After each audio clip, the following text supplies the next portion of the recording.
시청자 여러분 안녕하십니까? 출발 성공 투자 박민영입니다. 네, 안녕하세요. 김영롱입니다.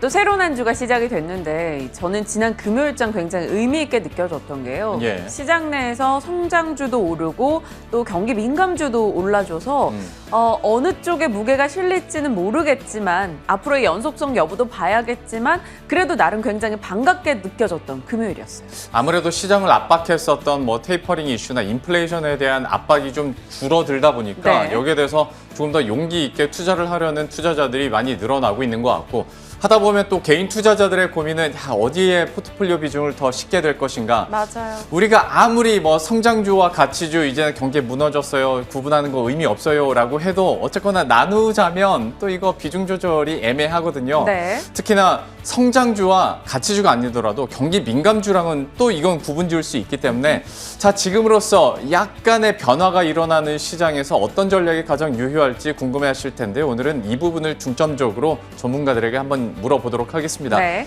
그러면 일단 시장의 분위기가 어떻게 흘러가고 있는지 이거부터 이슈 통해서 함께 확인을 해보도록 할 텐데요. 첫 번째, 저희가 4월 CPI 나왔을 때도 언급을 해드렸었고 5월 CPI가 나왔을 때도 언급을 해드렸었는데 일단 10년물 미국의 국채 금리가 전반적으로 하향되고 있는 분위기잖아요. 많이 안정을 찾았어요. 그렇습니다. 여기서 살짝 올라갔을 때 여기가 4월 CPI 발표됐을 텐데 그 이후에는 약간의 약세 쪽으로 기록하다가 정점은 5월 CPI 5% 찍고 나서도 국채금리가 쑥 떨어졌단 말이죠. 이 신호 때문에 시장에서 이제는 인플레이션을 다 소화했던지 받아들였다라는 얘기까지 나오고 있고 네. 하다 보면 시장에 대한 자신감이 올라갈 수밖에 없습니다. 그리고 또 한 가지 저희가 개편하고 나서 얼마 후에 4월이었을 거예요. 네. 이 글로벌 IB들이 전망한 테이퍼링 신호와 전망 이 표를 보여드렸는데 한 2개월 만에 다시 보여드리는 거예요. 봤던 기억이 있네요. 똑같은 네. 표입니다. 근데 그때와 지금 어떤 느낌적인 느낌에 다른 게 있느냐. 그때 당시에는 야, 이제 진짜 테이퍼링 얘기 나오는구나. 이거 연말이 되면 큰일 나겠다. 약간 그런 분위기였다면 지금은 그래, 이 스케줄대로만 간다면 시장 충분히 소화해낼 수 있어. 경기가 좋아진대잖아. 그러면 당연히 테이퍼링 가는 건 수순인데 그때까지는 시간이 남아있고 우리는 포트폴리오 변화를 충분히 이뤄갈 수 있어. 이것 때문에 미국에서도 그렇고 우리나라에서도 그렇고 미국 기술주, 우리나라 성장주 다시 잘 나갈 것이다 라는 얘기들이 계속 나오고 있거든요. 네. 그래서 국내 증시에서 어떤 성장주에 대한 긍정적인 얘기들을 하고 있는 증권가의 의견을 한번 모아봤는데요. 올해 코스피 영업이익 증가율이 전년 대비했을 때 62.7% 증가할 것으로 전망이 됩니다.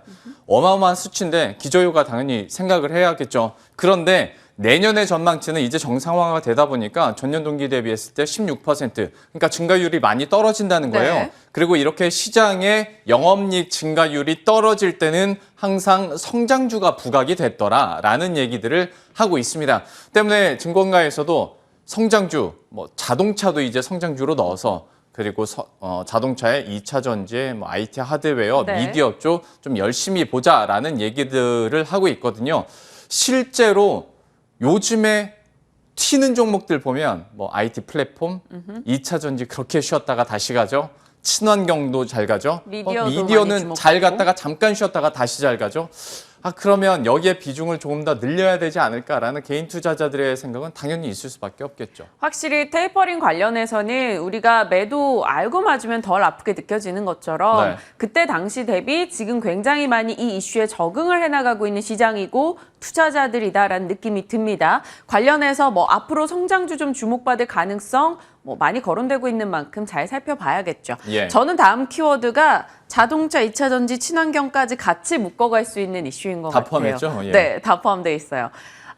수출과 수입 데이터들을 조금 세부적으로 살펴보면 최근에 친환경 쪽으로 확연히 빠르게 변화의 바람이 불고 있다는 게 느껴집니다. 자동차 5월 수출 살펴봤더니요. 수출 5대 중 한 대가 바로 친환경차였습니다. 생산 10% 늘고 57%의 수출이 늘었고 내수는 조금 줄어든 가운데 수출액의 25%는 친환경차였다. 나날이 전기차나 하이브리드카나 이러한 생산이 최근에 늘어나고 있는 걸 수출 데이터에서 확인할 수 있었고요. 수입 데이터도 마찬가지입니다. 넘겨보실까요?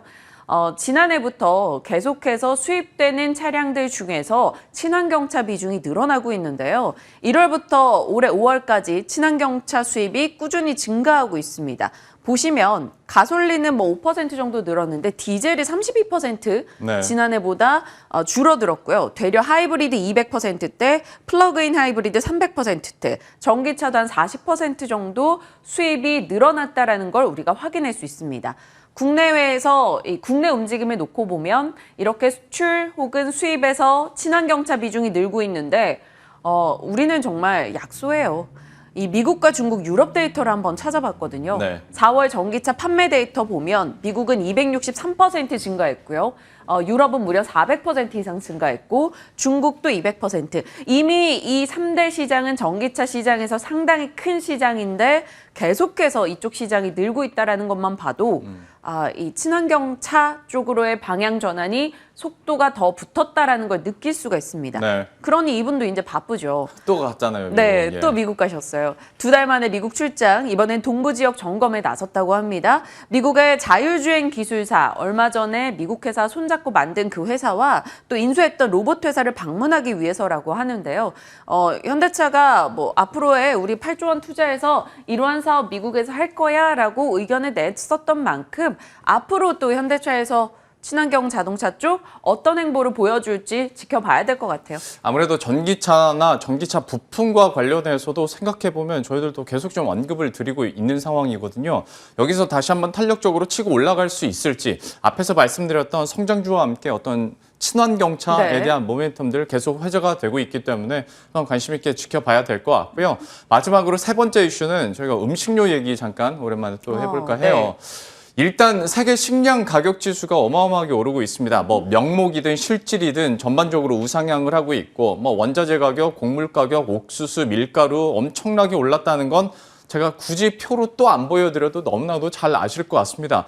그리고 우리나라 같은 경우에도 외식 물가 계속 늘고 있는데요. 네. 다음 장면을 보시면 외식 물가가 2%대 상승률을 보여준 게 무려 2년 1개월 만이라고 해요. 그러니까 작년 12월까지만 하더라도 1%였던 게 6개월 만에 이렇게 치솟고 있는 모습인데요. 네. 말씀드렸던 것처럼 원자재 가격 오르고 있죠. 이거는 이제 여기에다가 임대료나 서비스, 개인 서비스 가격까지 오르다 보니까 가파르게 오르고 있고 하다 보면 당연히 어떤 가공식품이나 음식료 업종에 대해서도 가격 상승이 안 일어날래야 안 일어날 수가 없는 상황인 네. 거죠. 그래서 그러면 음식료 중에서 특히 가공식품을 제공하는 업체 중에서 대표적인 종목들 롯데푸드와 동원 F&B, CJ 제일제당 그리고 농심까지 준비를 해봤는데 확연하게 지금 좀 차이가 보이잖아요. 뭔지 알 것 같아요. 어떤 차이일까요? 라면 가격 등의 네. 이런 게 제품가 인상이 서민물가로 여겨지면서 안 네. 올라가니까 네. 이건 제품가가 반영이 되는 건데 얘는 안 되는 거. 맞아요. 잠깐. 맞습니다. 조금만 더 보태면 네. 이쪽은 가격 인상을 하기로 했거나 할 것으로 예상되는 쪽이거든요. 그러니까 이미 주가에 선반영이 되는 모습이죠. 네. CJ제일제당이 관련한 가공육 제품을 다음 달 1일부터 10% 정도 올리기로 했거든요. 하다 보면 당연히 롯데푸드와 동원 F&B도 올리겠다 싶어서 함께 올라가는 거고 말씀하신 것처럼 농심은 아무래도 가격 인상에 대한 부담감이 분명히 있거든요. 네. 그런데 농심이 올해 하반기에는 라면 가격 제품 올릴 것이다 라는 시장의 전망들이 나올 뿐더러 이걸 기관들이 자꾸 사요. 그러면 뭔가 있긴 있겠구나라는 생각을 하게 되는데 그렇다면 여기는 한 30-40% 최근에 올랐으니까 네. 농심 뭐 자리 괜찮겠다. 한번 하반기 가격 인상 생각하면서 살만한가라는 생각도 들 것 같아서 여기에 대한 투자 의견 한번 물어봐야 될 것 같아요. 라면주가 좀 궁금하긴 해요. 오뚜기도 뭐 2008년부터 라면 가격 안 올렸고 네. 농심도 한 2017년인가부터 안 올렸거든요. 근데 이 팜유 가격이 원재료에서 비중이 굉장히 큰데 그럼요. 13년 만에 최고치, 밀도 8년 만에 최고치. 이제는 조금 반영을 할 때가 되지 않았을까라는 생각은 드는데 네. 궁금해집니다. 오늘 전략 짜주시나요? 그럼요. 오늘도 우리 진만쌤과 함께 관련한 종목들 어떻게 해야 될지 구체적인 전략 세워보도록 하겠습니다.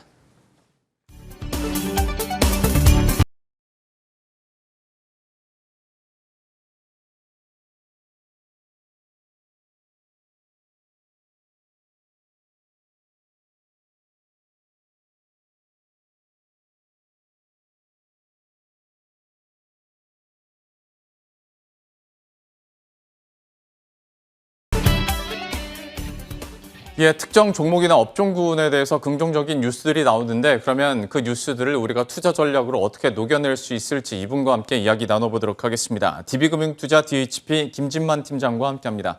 어서 오십시오. 네, 안녕하세요. 안녕하세요. 자동차와 관련해서 그리고 그중에서도 친환경차와 관련해서 한번 얘기를 나눠보도록 할 텐데요.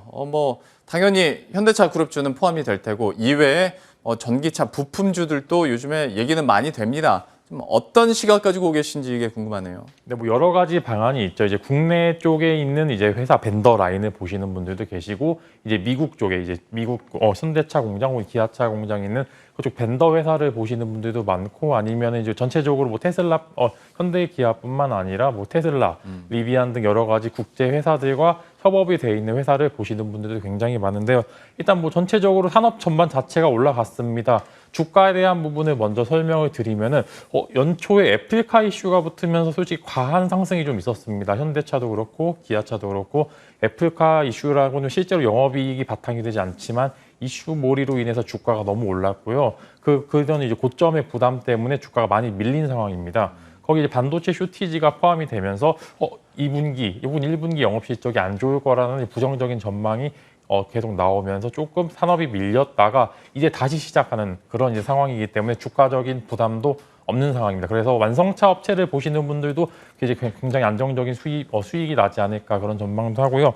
조금 더 이제 여유로운 수익을 원하시는 분들께서는 뭐 중소형 부품주 아니면 대형 부품주를 보셔도 산업 전반 자체가 워낙 좋기 때문에 전체적으로 긍정적인 시각을 말씀을 드리고 싶네요. 어떤 큰 덩어리로 얘기를 해주셨는데 우리 진만쌤이 여기서 멈추진 않을 테고 큰 덩어리에 따라서 종목들을 좀 구분을 해줬단 말이죠. 그러면 투자 포인트 좀 각각 설명을 해주시겠어요? 네, 먼저 완성차 업체부터 설명을 간단히 드리면 다 좋습니다. 현대, 기아차 전 세계적으로 워낙 잘 나가고 있고요. 그 다음에 이제 내수도 워낙 잘 받쳐주고 있는 상황이기 때문에 조금 이제 안정적인 수익을 원하시는 분들께서는 이제 완성차 업체죠. 현대, 기아차를 보시는 그런 이제 지혜가 그런 이제 전략을 짜셔도 되고요. 그럼 나는 이제 현대, 기아차는 조금 무겁기 때문에 요거보다 조금 더 나은 수익을 원한다 하시는 분들께서 이제 부품사죠. 단순 현대, 기아차만 들어가는 게 아니라 여러 가지도 많이 사용이 되는 그런 이제 부품들이기 때문에 현대 모비스는 한호 시스템, 그래서 한호 시스템 계속 제가 말씀을 드리는 게 이제 M&A 시작이 됐습니다. 이제 매각 절차가 이어지고 있기 때문에 만약에 정말 좋은 외국계 기업이 혹은 이제 국내 기업이 인수를 하게 될 경우에 주가 프리미엄에 조금 더 붙을 수 있는 가능성이 존재를 합니다. 네. 자, 그다음에 이제 중소형 부품주죠. 이제 구형테크, 대현화성인데 제가 이 두 종목 같은 경우는 이제 미국 회사, 미국에 있는 벤더 회사인데 당연히 국내도 있지만 보통 이제 해외 투자건에 대해서 이야기가 있었을 때 시세를 강하게 문출하는 상황입니다. 이 종목군에 대해서 예를 들어 이제 지금 정의선 회장이 미국에 갔죠.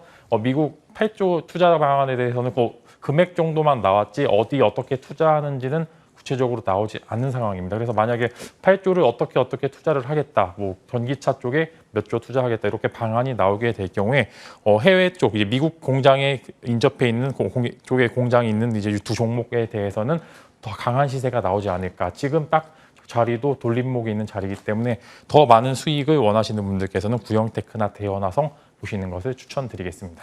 현대기아차 이제 여러분들도 너무나도 잘 아실 것 같고 그리고 대형 부품주 중에서는 여지없죠. 현대모비스 당연히 들어갈 수밖에 없고 한호시스템이야 박앵커도 참 좋아하는 종목이기도 한데 중소형 부품에 대해서는 참 여러 가지 종목들이나 아이디어들이 나오고 있거든요. 오늘은 구형테크와 또 대원화성에 대한 이야기들을 해줬으니까요.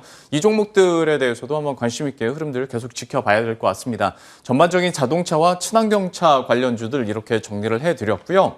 두 번째 이슈로 넘어가자면 음식료에 대해서 어떻게 할 것인가.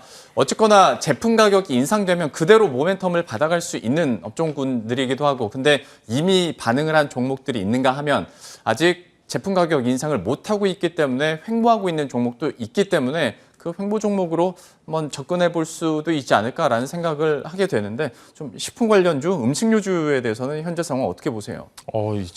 이제 원자재 가격이 너무 많이 올랐죠. 뭐 전체적으로 단순 고기값도 많이 올랐고요. 이제 뭐 옥수수 가격, 그다음 곡물 가격, 대두 가격 다 올랐습니다. 거의 이제 거의 최고치에 달하는 그런 모습을 보여주고 있는데요. 식료품 중에 아까 설명을 너무 잘해 주셔가지고 제가 뭐 그렇게 디테일한 설명보다는 전체적인 모멘텀으로 봤었을 때 식료품주가 이제 앞으로 더 오를 가능성이 있냐고 물어봤을 때 저는 조금 부정적인 의견을 말씀을 드리고 싶은 게 이제 기술주가 가게 되면 상대적으로 식료품 관련주들은 이제 조금 소외주라고 말씀을 드릴 수가 있습니다. 왜냐하면 기술주가 가게 되면 그쪽으로 이제 유동성이 많이 몰리게 되죠. 그런 상황이 계속 이어지게 될 경우에 계속 소외. 코스피 코스닥은 좋은 것 같은데 내가 가지고 있는 식료품주는 조금 주가가 잘 안 오르는 것 같다. 그런 이제 상황을 볼 수가 있기 때문에 항상 시장에서는 주도주를 잡아야 된다는 게 올랐을 때 반영이 되고 떨어졌을 때 그래도 이제 사 볼 만한 그런 종목군들을 보시는 게 좋을 것 같고요. 식료품이 만약 반영이 돼서 지금 이 주가가 조금 오른다고 하더라도 상대적으로 다른 기술주들에 비해서 조금 더딘 모습을 보여주지 않을까 그런 전망과 함께 자리는 나쁘지 않습니다만 조금 주도 섹터에서 멀어질 수 있다 그런 말씀을 계속 드리고 싶고요. 그래서 이제 나쁘지는 않지만 이제 주도 섹터에서 멀어질 수 있는 가능성이 있기 때문에 조금 부정적이기보다 좀 보수적으로 말씀을 드리겠습니다. 계속.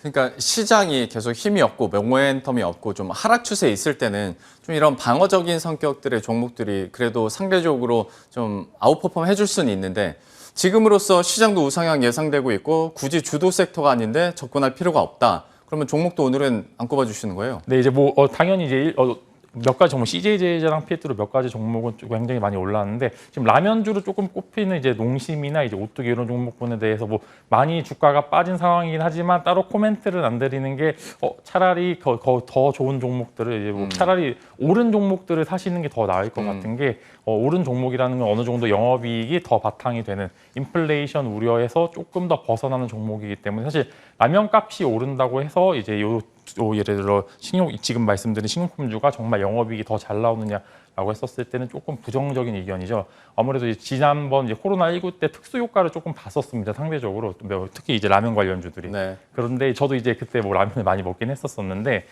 이제 지금 너무 이제 작년에 있던 고점 부담이 너무 크기 때문에 네. 다른 종목분들을 보시는 게 좋을 것 같습니다. 아니, 팀장님 제가 그 종목 안 꼽아 주시는 걸 하면 아니 진짜 아닌 것 같으면 아니라고 하셔도 돼요. 네. 좋게 얘기하시려다 보니까 또 말이 길어졌는데 어쨌거나 지금으로서 우리가 그리고 어떤 기회비용이란 거 얘기하잖아요. 좋다고는 생각되지만 굳이 지금 주도 섹터도 아니고 차라리 이거 사느니 다른 주도 섹터에 다른 종목군을 사라라는 얘기를 해줬으니까요. 음식료에 대해서는 그러면 약간 투자 의견을 보류하도록 하겠고 그러면 주도 섹터 그리고 기회비용을 더 적게 가져가면서 내 수익률은 극대화시킬 수 있는 종목이 어디가 있을까? 코너 속의 코너로 넘어가도록 할 텐데 수소 쪽 얘기를 하셨어요. 국내 4대 그룹이 엄청나게 또 투자를 하기로 그리고 협의체도 결성하기로 했고 실제로 지난 금요일에도 참 많이 올랐는데 여전히 먹거리가 충분히 있다라고 보시는 건가요? 네, 맞습니다. 이제 요 종목, 요 섹터에 있어서는 조금 더 이제 굉장히 긍정적인 이제 말씀을 드리고 싶은 게 사실 이제 수소랑 5G 섹터는 항상 배신을 한다고 했었습니다. 왜냐면은 이제 5G 섹터도 거의 지금 3년 동안 네. 간다 하더니 안 갔고요. 수소도 한 2년 전부터 계속 나왔더니 고점에서 계속 안 나오고 이제 오히려 다른 이제 친환경 쪽 섹터들이 더 많이 수익이 나는 그런 상황이었었는데요. 계속 배신을 했는데 저는 이제는 시간이 좀 왔다고 좀 볼 수가 있습니다. 일단은 원전 관련주들이 작년 요번 달 이제 굉장히 주도 섹터였었는데 사실 원전이 올랐던 이유가 궁극적인 목표가 수소를 생산하기 위해서 네. 원전이 필요하다는 그런 이제 모멘텀이 있습니다. 수소를 생산하려면 전력이 많이 들게 되는데 이 전력을 어디서 끌어오느냐 그다음에 단가가 어디가 제일 싸느냐 했었을 때 원자력이 이런 수소를 생산하기 위한 전력으로 가장 적합하기 때문에 많이 올랐습니다. 그래서 이제 수소는 이제 시작이다. 이제는 속기보다는 조금 더 좀 주도 섹터가 되지 않을까 그런 네. 전망을 하고 싶습니다. 네. 5G랑 비교해 주니까 5G에 비교하자면 수소 경제는 그래도 보온을 잘 하고 있죠. 그러면 관련주 탑3를 꼽아줬는데 두산퓨얼셀, 효성중공업, EM코리아 잠시 이제 쉬기도 했던 종목들인데 약간 또 반등을 하고 있고 좀 포인트는 어떻게 둘 수 있을까요? 네, 일단 두산퓨얼셀 같은 경우 이제 수소 시장 활성화 최대 수혜주죠. 이제 수소 전지를 만드는 회사입니다. 수소 전지 기술에 대해서는 전 세계적으로 기술력을 가지고 있는 회사가 몇 없고요. 퓨얼셀 같은 경우에는 그래도 이제 강한 기술력을 가지고 있고 뭐 사실 두산그룹주 중에서 가장 안 간 종목이 두산퓨얼셀입니다. 뭐 작년 뭐 두산 인프라코, 두산중공업, 그다음에 두산 밥켓 많이 올랐는데 항상 퓨어세 종목에 대해서는 너무 안 올라서 저한테 이제 이거 도대체 왜 안 오르냐고 물어보는 분들이 많은데 이제 막 흑자 전환을 해서 이제 주도 섹터가 되기 충분한 종목이기 때문에 이제 지금 방송 보시는 분들께서는 이제 슬슬 모아가셔도 좋은 상황이고요. 당연히 경제 활성 최대 수혜주를 목표가는 6만 원을 제시드릴 수가 있을 것 같습니다. 그 다음에 이제 이어서 효성중공업인데 효성중공업이 2022년에 세계 단일 규모로 세계 최대 액화수소 공장이 이제 이렇게 이제 오픈이 됩니다. 그렇기 때문에 추가적으로 강한 상승이 있지 않을까. 그다음에 4대 그룹 안에도 효성중공업이 있었죠. 그래서 만약에 한국에서 수소를 액화수소를 이야기했을 때는 당연히 효성중공업을 빼놓고 이야기할 수가 없습니다. 그다음에 굉장히 센 종목입니다. 시세를 받았을 때 정말 강하게 오르는 그런 종목이기 때문에 이제 두 번째 픽으로 한번 뽑아봤고요. 목표가는 95,000원 제시드릴 수 있을 것 같습니다. 네. 그다음에 이제 밑에 EM코리아인데 이제 국내 되게 이제 요거는 이제 두 종목군에 대해서는 굉장히 이제 우량주인데 밑에는 이제 사실 중소형주죠. EM코리아 같은 경우 이제 항상 이제 수소가 있었을 때 윗꼬리를 남기는 그런 종목이었습니다. 근데 이제는 윗꼬리를 남기는 종목이기보다는 앞으로 조금 더 상향하지 않을까 그런 전망과 함께 국내 유일의 이제 수소 충전사 기술을 가지고 있습니다. 그래서 국내에서 이제 수소차가 조금 더 활발하게 있었을 때 수소차 충전소가 앞으로 개수가 점점점 늘어났을 때 수혜를 받지 않을까라는 이제 그런 전망과 함께 목표가 6,500원을 제시드릴 수 있을 것 같습니다. 두산퓨얼셀과 효성중공업, EM코리아까지 투자 포인트 짚어봤고요. 아마 수소 관련주 제일 먼저 떠오르는 게 어디가 있으세요 하면 그래도 개인 투자자들은 여전히 두산퓨얼셀 얘기하지 않을까 싶은데 세 개 중에서 하나만 꼽아달라고 하면 어떤 거 꼽으시겠어요? 그래도 이제 주도주로 가야죠. 두산퓨얼셀 쪽 꼽고 싶은 게 이제 기관 수급이 드디어 몰리고 있습니다. 즉 이제 단기적인 섹터보다는 조금 더 그 오래 끌어도 될 만한 섹터로 좀 말씀을 드릴 수가 있고요. 이제 물려도 대장에 물려야 된다는 말이 이제 이제 다시 시세를 받아도 좀 대장주가 좀 많이 오르는 그런 모습을 보여주고 있기 때문에 저는 이제 그래도 탑픽으로는 두산퓨얼셀을 뽑고 싶습니다. 최근 들어서 기관의 매수세도 꾸준하게 이어지고 있는 두산퓨얼셀에 대해서 목표 주가 6만 원에 또 수소경제 관련주 탑3 안에서도 다시 한번 탑1으로 원픽을 해줬으니까요. 관심 있게 앞으로의 흐름들도 지켜보시면 좋을 것 같습니다. DB금융투자 DHP 김진만 팀장과 함께했습니다. 오늘 말씀 고맙습니다.